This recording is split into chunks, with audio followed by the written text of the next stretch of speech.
alone. James is a mixed traffic engine who mainly works on the main line. He is a very kind engine and is always willing to go out of his way to help his friends if they are in need.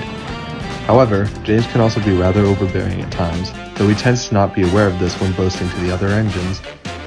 Further to that, James can feel put out rather easily, which sometimes leads to him feeling upset. But despite all this, James always pulls through and has made many great friends. But one day, that all changed. One morning, Gordon had come down with a case of boiler ache, so James had to take the express in his place. Fancy the express is being pulled by a splendid engine like me. There's no better engine for the job. I'm both really useful and easy on the eyes. The other engines just rolled their eyes as James headed to the station, but he didn't notice. James pulled the express well, and was even a tad early when he arrived at Crovan's gate. "Well done, James," said Skarloey. "You're a fine stand-in for Gordon." James was quite flattered by this. Thank you, Skarloey, he smiled. Anything for Gordon till he gets better. The guard then blew his whistle, and James puffed away. Over the next week, James and the other mainline engines took it in turns to pull the express while Gordon was at the works. They all worked hard, but James worked the hardest, for he knew how much the express meant to Gordon, and he wouldn't dream of arriving late with it. One evening, about a week later, James was preparing for his nightly goods train outside of the sheds when he saw Gordon returning from the works. "Good to see you back on your wheels, Gordon," said Henry. "Good to be back, Henry," smiled Gordon as he reversed into his berth. "I trust you and the twins took good care of the express while I was away." "Indeed we did, Gordon," replied the big engine proudly. Unknown to the others, James had overheard this, and was secretly offended by not just how Gordon had forgotten about him, but also how none of the other engines had corrected him on his mistake. But before he could say anything, his driver opened his regulator, and James had to head off to fetch his goods train. As he headed along the line, James couldn't stop thinking about how Gordon had forgotten about him. That silly blue sausage. I worked harder than anyone else with the express this week, and Gordon doesn't even acknowledge I exist. And how about that Henry? Didn't he think to correct him? I work this hard and this is how I'm treated? As James continued to brood on the event, an awful thought struck him. Maybe they didn't mention me because they don't like me anymore. James couldn't sleep that night. He kept wondering about why Gordon and the others had forgotten about him. Was it because of him? Did his past behaviors warrant the others not wanting to be friends with him anymore? Did all the hard work he had done for the others matter at all? Was every attempt he had made at keeping a strong friendship fruitless for the simple reason he was too ignorant to realize his flaws? Did he deserve any friends? Did he deserve anything? As James continued to ponder on where he had gone wrong, he just grew sadder and sadder. His thoughts kept him awake until morning, where he saw the Fat Controller approaching the sheds. "Good morning, all. I have some news for you," he began. "Boko has to go to the works for maintenance. He'll be out of action for a week, so I need an engine to look after his goods work on Edward's branch line until then. Any volunteers?" I'll do it, sir, said James quickly. The Fat Controller was surprised. My, James. I've never seen you this eager for goods work. Are you feeling all right? "Just ready to help, sir," replied James. "Very well, James," said the Fat Controller, still a bit perplexed. "You can start by taking Boko's morning goods to Wellsworth." "Yes, sir," said James, and headed off to fetch Boko's train. Now, James didn't like pulling goods trains at all, but he figured that a trip to Edward's branch line would be a great way to take his mind off of last night's events. Besides, James thought, Edward had always been helpful before, maybe he could help out here. Soon, James arrived at Wellsworth with his goods train. Edward was waiting at the platform with his passenger train. "Hello, James," he smiled. "Nice to see you here. I take it you're filling in for Boko?" "Indeed I am," replied James. "It'll be nice to get away from the bustle of the main line for a bit." "Well, I'm glad you're here," said Edward. "I've got to be on my way, but the yardmaster will fill you in." With that, Edward headed off for Tidmouth. James smiled to himself. Yes, he thought, this'll be nice. James was soon heading down to Brendan with his next goods train. The bright sun and gentle breeze had raised his spirits a tad, and even the trucks weren't giving him any trouble. By the time James reached Brendan, he was feeling better about the whole situation. However, that wasn't to last.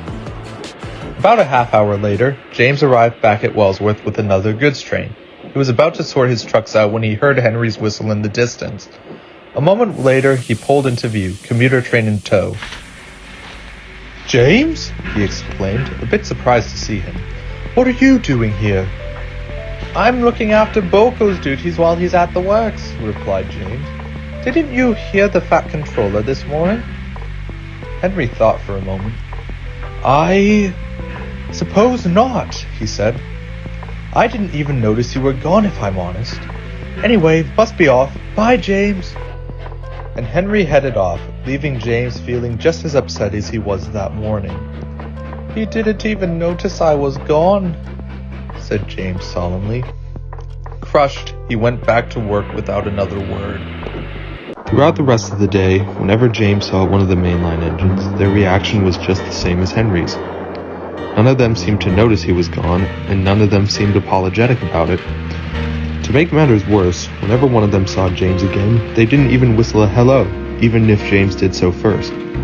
As the day went on, James continued to feel worse and worse, and when it came for his last train, James was almost broken. What's the point of going back if I'm just going to be ignored forever? He thought sadly, but as much as James wanted an answer, he didn't bother asking the question aloud. A few minutes later, James was heading towards Tidmouth with his final run of the day.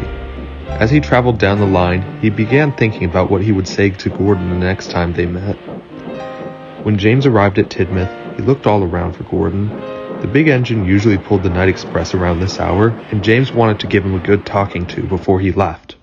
But James did see Gordon, and something else that made his heart sink. Gordon, Henry, Donald, and Douglas were all sitting in the station, having a great time as though nothing had happened. None of them even took notice of James. They just continued to have a great time without him, as though his absence didn't matter. For James, that was enough. He left Tidmouth feeling worse than he ever felt. For the first time in his life, he truly felt alone. James stayed quiet that night. He wanted to talk to Edward about his problem, but the ordeal from earlier made him scared to do so, out of fear that Edward would ignore him as well. James didn't say anything the next day either. Anytime he saw an engine from the main line, he would look away, determined not to acknowledge them. After a few days of this, Edward began to take notice of James's unusual behavior and wondered what the problem was. He decided to ask James about it that night. "Good evening, James," smiled the old engine. "Hi, Edward," replied James hastily, his eyes still facing away. "Is something the matter, James?" asked Edward. James tried to think up an excuse. "It's all right, I won't be mad," comforted Edward. "Please, James, what's upsetting you?" And James began to cry, telling Edward everything that had happened over the past few days. "And I just don't think they consider me their friend anymore," finished James through tear-filled eyes. "Oh my," said Edward. "I'm sorry you had to experience that, James. Is there anything I can do for you?" "Just keep them the others away from me until they realize their mistakes," replied James firmly.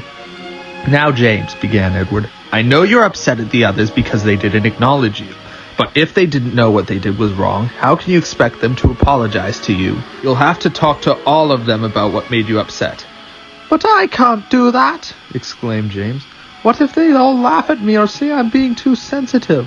Or what if they just lie to get me out of trouble?" "And what if they don't do any of that?" asked Edward. "What makes you so confident?"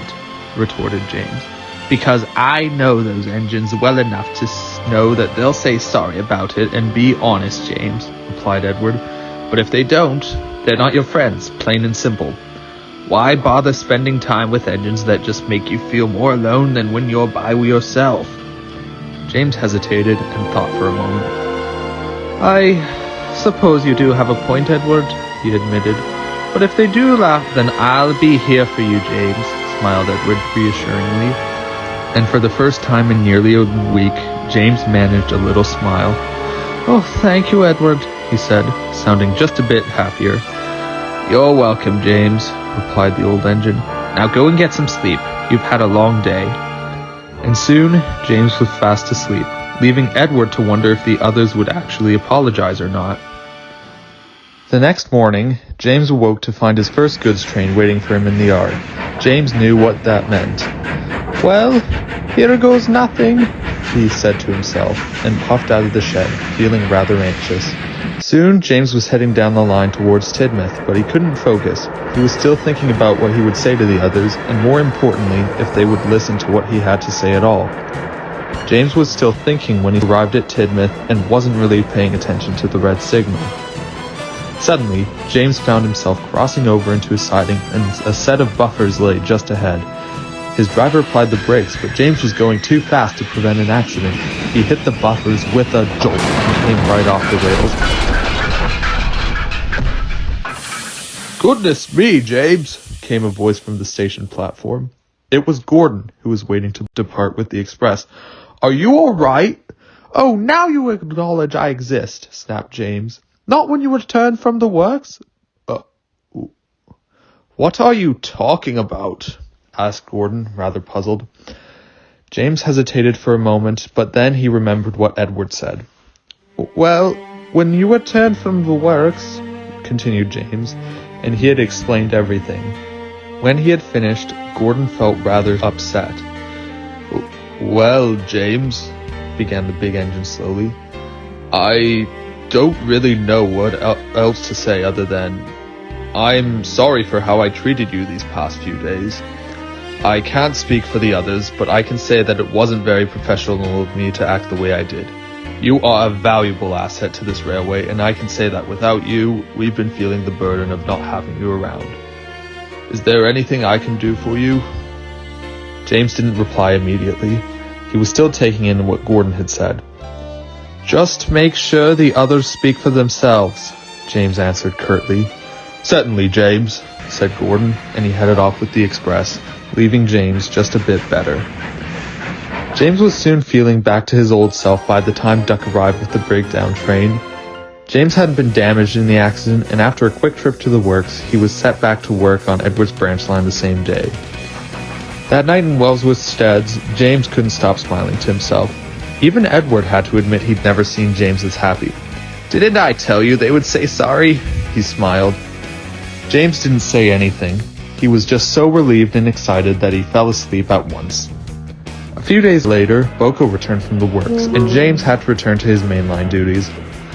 Although he was a bit upset to be leaving Edward's branch line, he was more than happy to get back to his old friends. When James arrived at Tidmouth Sheds, a big welcome awaited him. Gordon, Henry, Donald, and Douglas were all there, and they all blew their whistles when James came into view. James was so happy that he couldn't help but blush a deep shade of red.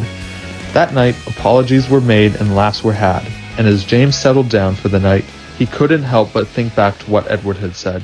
Yes, he thought, they were his friends, and when he was with them, he never felt less alone in all his life.